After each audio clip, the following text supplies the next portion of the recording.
Mind Your Farm Business on RealAgriculture.com is brought to you by RBC Royal Bank. Hello and welcome to another episode of the Mind Your Farm Business podcast, brought to you by RBC Royal Bank. I'm your host, Sean Haney of RealAgriculture.com. In this episode, we're tackling a critical topic that affects farmers, ranchers, and countless others across North America: stress and burnout. Today's guest is Dr. Jessica Metcalfe. She's dedicated much of her work to identifying, understanding, and addressing these issues in high-stakes professionals. And that includes farmers and ranchers as well. We are not immune to stress and burnout. Now, Dr. Metcalfe, as a dentist, author, and mental health advocate, she brings a wealth of knowledge on how to recognize and manage the signs of stress and burnout before they become, well, truly overwhelming. In farming, where the pressures are intense and sometimes seasonal, understanding how to cope with these demands is key. Dr. Metcalfe will help us explore the nuances of stress, worry, anxiety, and burnout, each of which plays a unique role in our mental health. By breaking down these terms and offering practical advice, we hope today's conversation will be a valuable resource for anyone looking to foster resilience in their work and daily lives. We're going to have actually a two-part with Dr. Metcalfe. Part one today is the identification, and then later on in part two, coming out soon, will be more of the practical what-to-dos. Let's dive in with Dr. Jessica Metcalfe.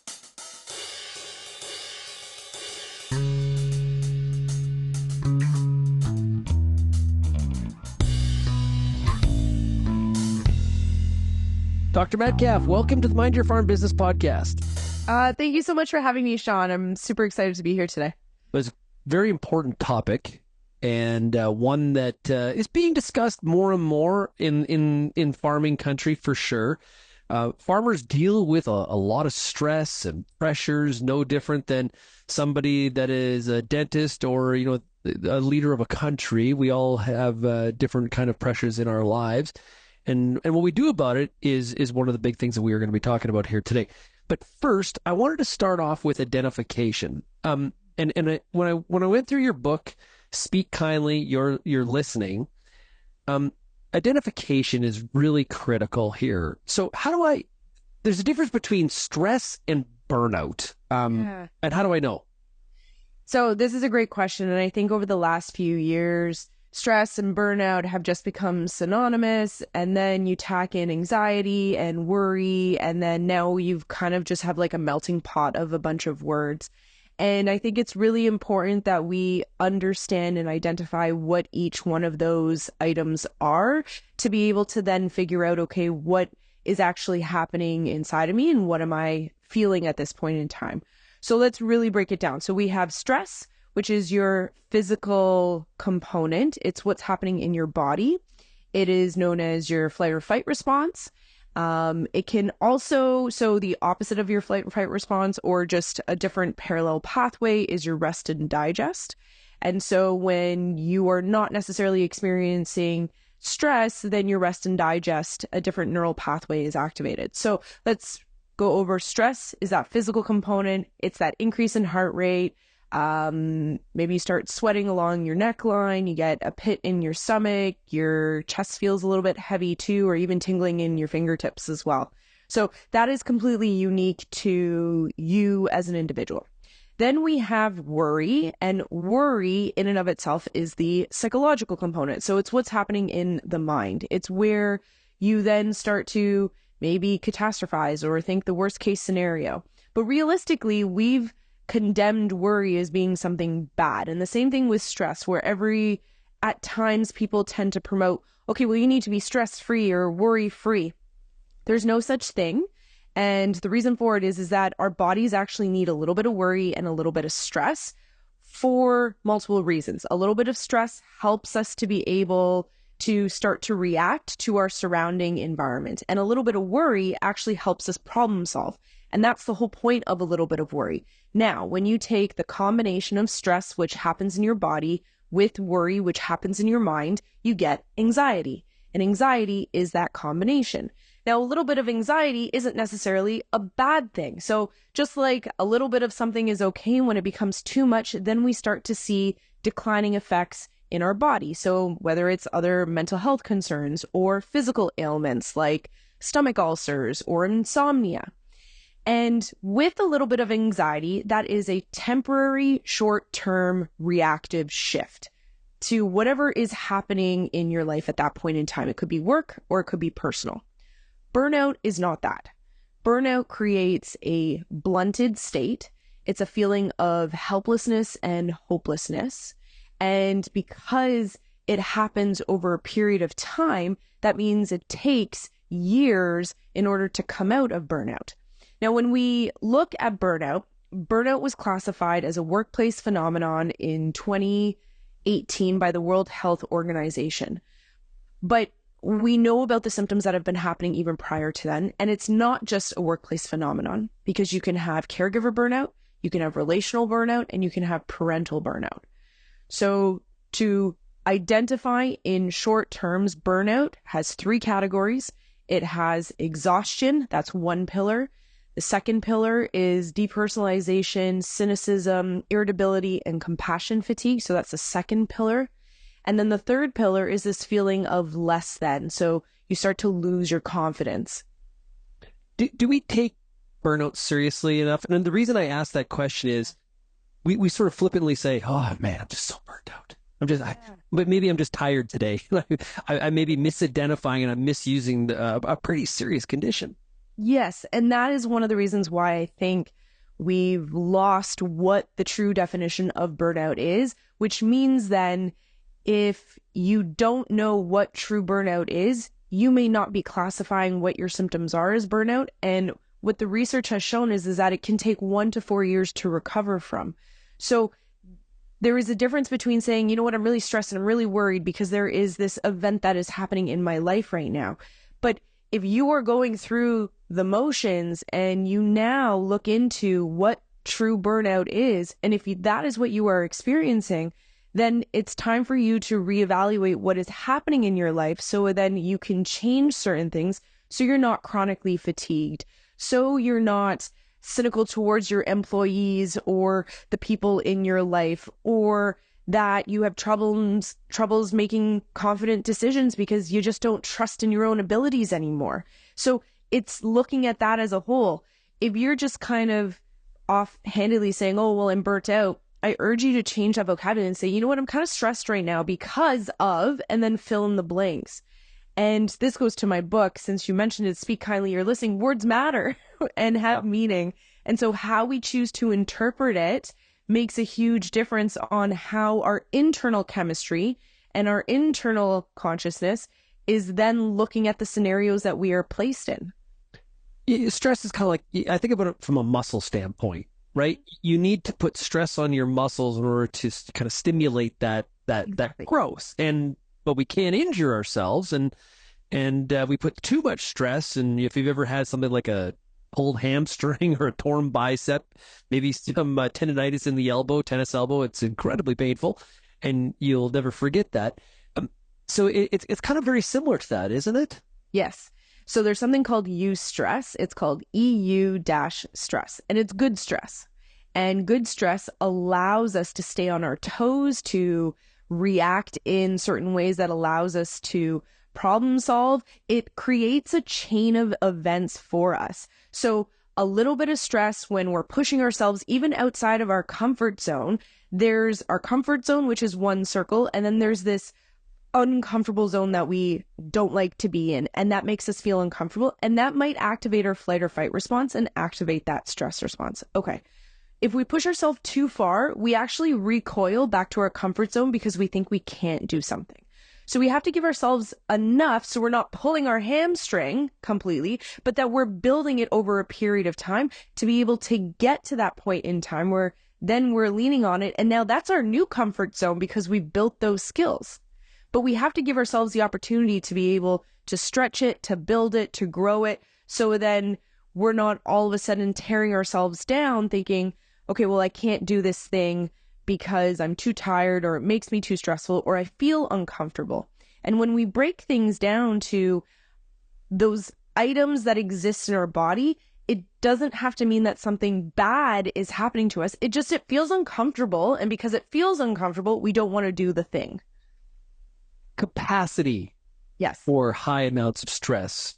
We'll say, or we'll throw out, oh yeah, like, I deal with stress really well, or, that person, they got a stressful job. I don't know how they do that, but they obviously, are able to hack it. Are those misconceptions, or does each of us have a much, a different capacity for loads of stress than other people? That's a great question. I think depending on where we are in our life, we have different capacities on what that looks like. And then depending on our own interests and values and passions, we may lean towards more high stress jobs, or we may lean towards areas of a job that have different stressors. So let's look at, for instance, I'll share myself when I was an oncology dentist, to firefighters, to working in tech. You have all different jobs, but depending on the level that you're at, you may experience certain things. It doesn't necessarily mean that I have more capacity, or that firefighter or whomever else. It just, depending on the situation and then how we choose to leave those stressful environments or events. So for example, you could be, let's say you're an F1 driver, okay? Super high intense training, but at the end of it, being an athlete, you still have to take care of yourself. You still have to have a good meal. You have to surround yourself with people that nourish you. You have to be able to give yourself rest. And so you have to decide whether you're in tech or you're in farming or whatever it is, whatever your capacity is, based on your personal life events that is also happening, because we have to take that into consideration. Then recognizing, okay, how do I need to take care of myself? And I think that that's where, when we look at society and social media and what things get pushed in regards to navigating burnout, we have this self-care plan, which I talk about, but we just throw it on as saying, okay, maybe just meditate, or go take a yoga class, or take this 1 hour lunch and learn wellness program, or have a bubble bath. And it's not necessarily those specific things. It's running experiments on what you need in order to be able to take care of yourself while you're navigating difficult emotions and difficult moments in time or stressful events. Yeah, part 2 of this podcast, we're going to look at some of those things that we can do to manage some of this load and have some self-care and take care of ourselves. Are high performers, people that are, they're high achievers, and they identify themselves that way. Other people do. How do they fit into this equation? Do they recognize it more, or maybe do they turn a bit of a blind eye? What? And I know we're broad brushing it, but what tends to happen? That's a great question. I think it's multifactorial. I think as a high achiever, if you are surrounded by peers who consistently push themselves and romanticize burnout and overworking to the point of exhaustion, then if that's all you know, there's going to be no self-care regimen. There's going to be no taking care of yourself. You're going to be put in yourself last, because the thing that is pushing you is achieving and striving and meeting that next goal. If you are focused on recognizing, okay, I can't just plug myself in like an iPhone or an Android, or change out batteries and go to the store and buy new batteries like the Energizer Bunny, and that I actually have to do things for myself to be able to recoup, then that's when you start to realize, okay, what are these things that I need for me? I've asked this question multiple times, and it started when I was in a forum online where I had asked, do we as humans have to go through something that's horrible or that pushes us over the edge to be able to make a necessary change? And a lot of those answers are yes, we have to see something from a completely different perspective that pushes us beyond for us to make a change. And for high achievers, that can happen multiple times over. Now, depending on if you call yourself a perfectionist or if you experience imposter syndrome, and what that looks like over time as a high achiever, if your inner voice convinces you that in order to be quote unquote successful, that you have to push yourself and that you'll sleep when you're dead, and that it's not good enough until it's to the nth degree, and not giving yourself those moments in time to reflect and take a break and giving yourself feedback, then you as that high achiever is going to keep pushing your goals over the cognitive horizon, which you never actually get there then. So then when do you get to enjoy your success? When do you get to enjoy that lifestyle that you built for yourself that you've been wanting to enjoy? And so for high achievers and high performers, I feel like we go through these waves at times because you push, and then from a physical standpoint, you can only push so far. And then maybe you take little breaks here and there, but then you push. And if you don't give yourself the opportunity to really reflect, then that's how you can head into burnout, because there's no stopping at that point in time. We'll get back to the Mind Your Farm Business podcast shortly, but first a word from our sponsor, RBC Royal Bank. This episode of Mind Your Farm Business podcast is brought to you by RBC. As an agricultural producer, you're putting a lot of thought into your operation every day. You probably have more than a couple of ideas on how to handle challenges, like market fluctuations, unexpected weather, or simply weighing the pros and cons of adopting new technology. But knowing where to start? That's where a solid risk management strategy can help. Visit rbc.com/risk management to learn more. Yeah, and in farming, very weather dependent. So there are times when, you got to go, right? Fair enough. But it's not always like that. And so what you do in those, maybe some of those down periods are really critical. The early warning signs of something like burnout, what do they look like? You mentioned a little bit of this before, but I just want to kind of come back to that to make sure we're defining it for everybody. Yeah, of course. So when we go to the 3 pillars, a big one is exhaustion, and that's progressive loss of energy over a period of time.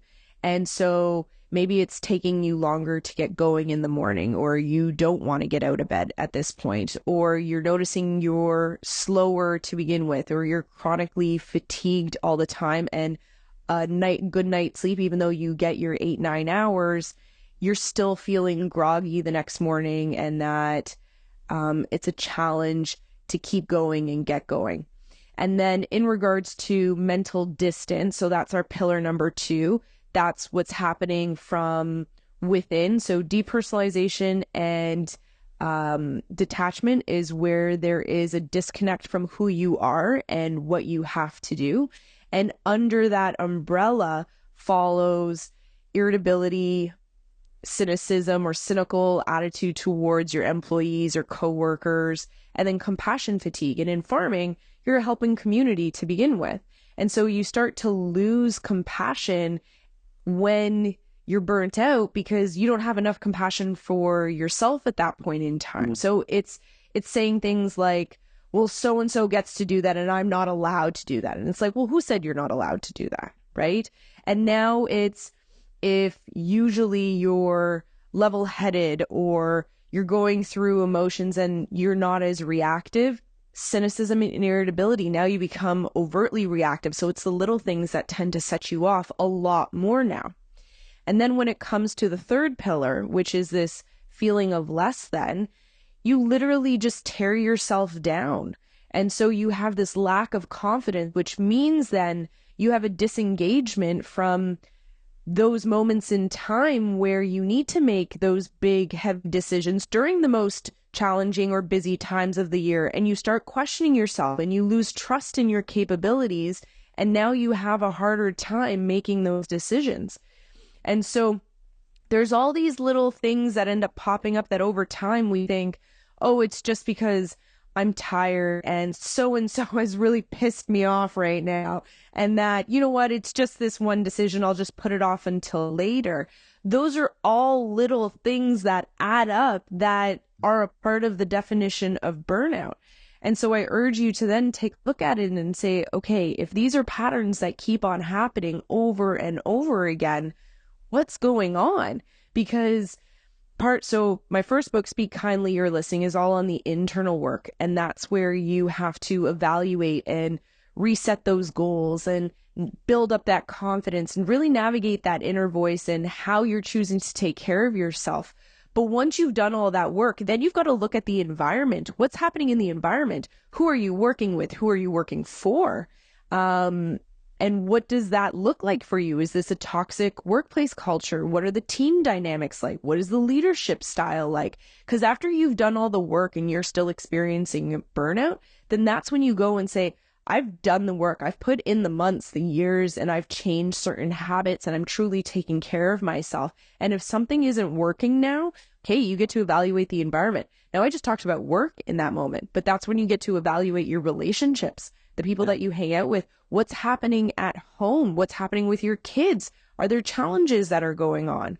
So we get to remind ourselves as that high achiever that no, there is not a cord that just plugs in and charges our battery. We have to consistently be evaluating what's going inside of us, what we want in this world, and what's happening within our environment. And there's a couple things there too. I probably need to be careful. It's easier to blame the environment sometimes, and sometimes the environment's the problem. Yeah, for sure. But it would be an easier solution to say it's the environment.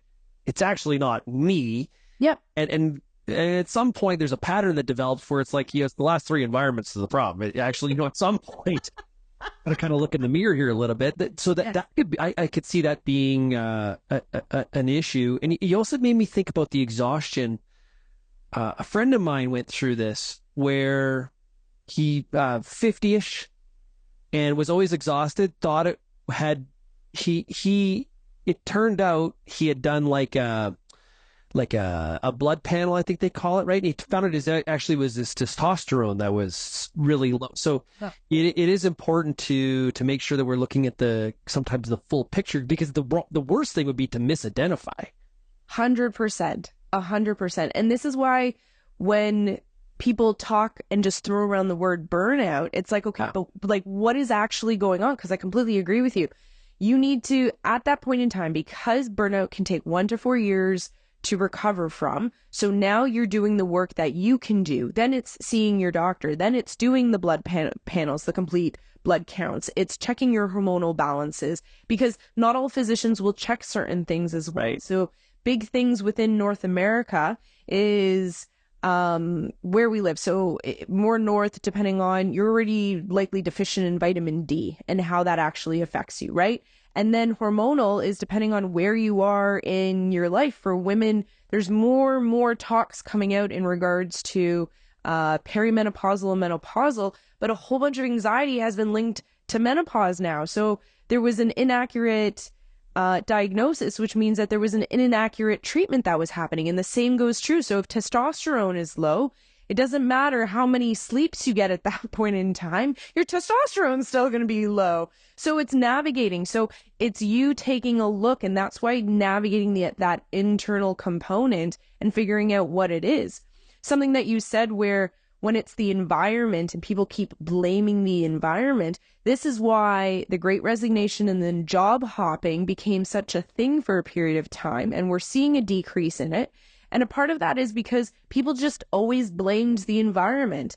We got the term toxic culture, and then everyone just assumed that the next job was going to be the best job. And for the first 6 to 8 months, you're in this honeymoon phase. And then now you don't like the job anymore. Well, why don't you like the job? Did you not accurately assess what that job was? Or are you being put into difficult decision-making and accountability and conversations now? And all those things are uncomfortable. No one likes to do them, even in leadership. But that still makes the business as a whole. And so what does that actually look like? And so anyone can stay happy for 6 to 8 months, right? Because it's only 6 to 8 months. But what's beyond that? And what are you doing to be able to evaluate yourself in an environment and then the environment to you? One of the external factors, though, that I think, and you sort of hit on this, you mentioned like social media, and I from an agriculture perspective, it's that old looking across the fence row. Yeah. Right? Like, hey, everything's perfect on that farm. The rows are straight. They always have better yields. What are they doing that we're not doing? And it creates this whole, mind circular thing going on in your mind. This is kind of like sometimes what social media can do too, where, there's lots of studies to show now that, obviously people are not sharing the worst, they're sharing the best. And the situation, the fabrication that whole thing creates. There is a lot of this in terms of, we're going to get to the dealing with it in the next episode, but there is a sense here of just sort of stop, taking a deep breath and looking at some of this for what it is. It's just kind of fake in some ways. It is. Social media is fake. That's how you have to go into social media.